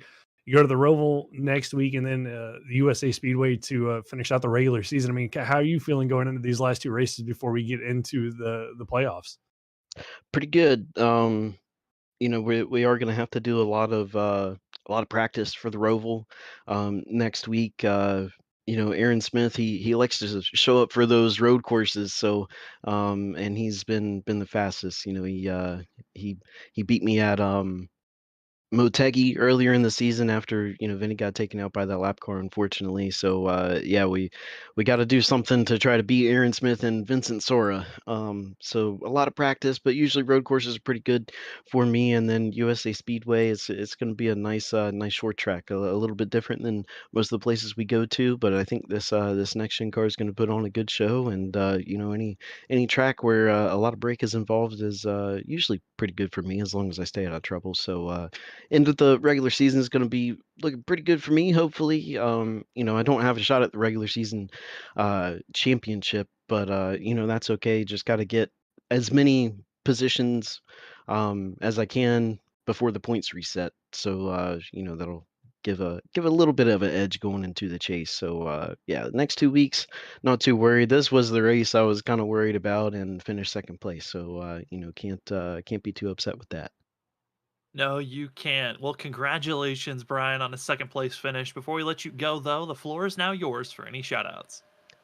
Well, I just gotta shout out everybody that tuned in. Hopefully you guys enjoyed that race. It was I think it looked pretty good from that standpoint. And thank you guys for putting on a great show as always. And to all the league admins and league drivers that showed up here tonight, definitely got to thank them. And then our sponsors as well, Roasted Jim's Coffee and Trophy Smack. I think it'd be pretty cool if we could get every sim racer to put a picture to get a wall smack up there. Just flood their office with a bunch of pictures of cars. That'd be pretty cool. But and then of course our first responders and the troops. Got to give a shout out to them, and that's all I got. Well, that is going to be the 28 machine, trophy smack machine of Brian P. Johnson. Exciting finish there at the end. Couldn't get the win, but still, congratulations on second and good luck on these final 2 races of the regular season. Thank you, sir. Well, as we go from second place, let's head to third place to get Larry Yingling's side of things because that 67 looked just as quick as everyone else out there on track. Larry, it's Sam and Trevor up the booth. Man, how are you feeling after that? And man, what was going through your mind on those late moves and late blocks to get yourself a third place finish? Oh, I feel pretty good. It's been a couple years since I've done a plate race in anything, and last time I did a plate race on iRacing, the side draft wasn't a thing for the most part, and the air bubble and just a lot of stuff, and this car, and it was a lot more fun than what I was expecting. It was nice to go a caution-free race. I'm sure probably been a little bit more exciting than what it was for you guys if there was a late race caution. But early in the race, I think a wreck, but not a wreck, and it shuffled the whole field up. But yeah, last lap, I kind of wanted to stay behind Stemp in third and see what happens on the front stretch. But with Brian behind me, and I saw Tom and Rochelle on the bottom, I just knew I'll be the one, a sitting duck, if they went for it. So I went for it, and somehow I think I took the lead for maybe 3 inches, and I just hope someone went with me. But I'll gladly take a third place finish at Talladega. I mean, Larry, this is the first time we've seen you in the next gen car on a super speedway race. I mean, the first 40 laps of this race, they were just 3 wide momentum runs everywhere. I mean, kind of what was your experience like in this new car, in those first 40 laps? It was pretty fun and hectic. It was nice to know you can get runs and you can kind of go to the front. Not easy, but a lot more quicker than what I was used to a couple years ago. But with that, there's a lot more crazy moves, and once I got side drafted to the back of the pack, I just stayed there until the first pit stop. It certainly was crazy there with how the drivers were handling. Larry, congratulations on third place here tonight. And before we let you go, the floor is now yours for any shout outs. Oh, yeah. All my teammates this race, Zach Hall, great win by him. Cedric Hunter, Brandon Colley, Steven Stempian, Christopher Norris, Bob Skinner, and James Hackworth. And big shout out to my sponsor, Muffin Sports Cards, on Instagram. If you enjoyed the hobby of collecting cards, check them out.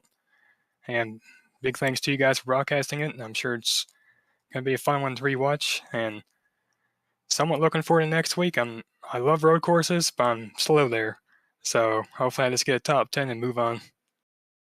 Well, we'll see how well you can tackle it. Can't wait to see how you run, Larry. Congratulations again on third, and good luck next week. Thank you, sir. As we go from that of conversations with the drivers in our interviews, let's take a look at where the drivers finished out here tonight unofficially. One of the biggest fields we've had in quite a while, but it certainly was a fun one. Went clean in green for 100 laps. And here's where your unofficial results are. Zach Hall coming away with the win for himself. That of Brian P. Johnson going to get second, Larry Yingling third, who got to talk to those top 3. And the rest of the field was Tom Sinchek in 4th, Steven Stimpy in 5th, 6th goes to Kyle Rochelle. They were all in that first group. Back in their own little pack was Vincent Sora in 7th, Cedric Hunter 8th, 9th was Cody Reed, and Dakota Moniz finishing out the top 10. But man, Trevor, did they scatter everywhere here tonight? Yeah, I mean, just drivers all over the place all night long, big moves being made. And you look further down that field. I mean, Aaron Kralik was up there. Brandon Colley got shuffled out at some points. Martin Morales kind of was in the back all night, but comes away with the top 15. Ryan Bird, after getting caught up early on in that first, the only real incident we had all night, Sam, that never brought out a caution. He gets shuffled all the way back to 17th. Hackworth Jr., Cogswell, Jameson, Delph, all with their issues here tonight, all the way down there 21st through 24th. But I mean, just what a night it was overall. Great racing, hard racing all night long. And the fact that we didn't have a single caution at Talladega is just kind of incredible. I mean, I'm kind of mind blown on the fact that we've had 2 Talladega races totaling up to 175 laps that we've got to cover here on Freaky Fast Broadcasting, and no yellows have been thrown through 2 different leagues. Crazy numbers when you look at it. In the first super speedway for WSSR's history to go caution free. Zach Hall going to be able to crown himself here tonight for the second time this season. Only 2 more races left in the regular season on who's in and who's out, and the points are going to be massively shooken up, with that of Jonathan Cogswell having a poor run and finishing in 22nd position, and also the fact that James Kaufman not showing up. Seeing other drivers having some great runs, It's going to be interesting for the Roval and USA Speedway in these upcoming weeks. But if you want to watch other racing coverage before next week for that of the Roval, we got plenty of other great races with the ISRC Truck Series on Monday, Full Send Racing Series on Tuesday, Wednesday's the Wicked Racing League, and Stars and Stripes on Thursday night. Other races, hey, you know where it is, Saturday here for the WSSR. Thank you so much to everyone who joined with us here this evening. And Trevor, any final thoughts before we get out of here? Just looking forward to these next 2 weeks to see who gets into that chase style playoff format that they're doing here. It's going to be a great 2 weeks at the Roval and USA Speedway, two completely different styles of racing that these drivers have to deal with. And just overall, I mean, what a great race we saw here tonight, and definitely want to tune in throughout the rest of the week, starting on Monday for all the great racing here on Freaky Fast Broadcasting. Got some series that are in the thick of things with playoffs. Others just about get started. It's a great time to be watching racing here on Freaky Fast Broadcasting. For myself, Sam Dyer, for Trevor Earhart, for Robert Moyer Jr., and everyone else that works here at Freaky Fast Broadcasting, thank you so much for watching tonight's coverage of the WSSR Rosa Gems Cup Series. We'll see you on our next broadcast Monday night for the ISRC Truck Series.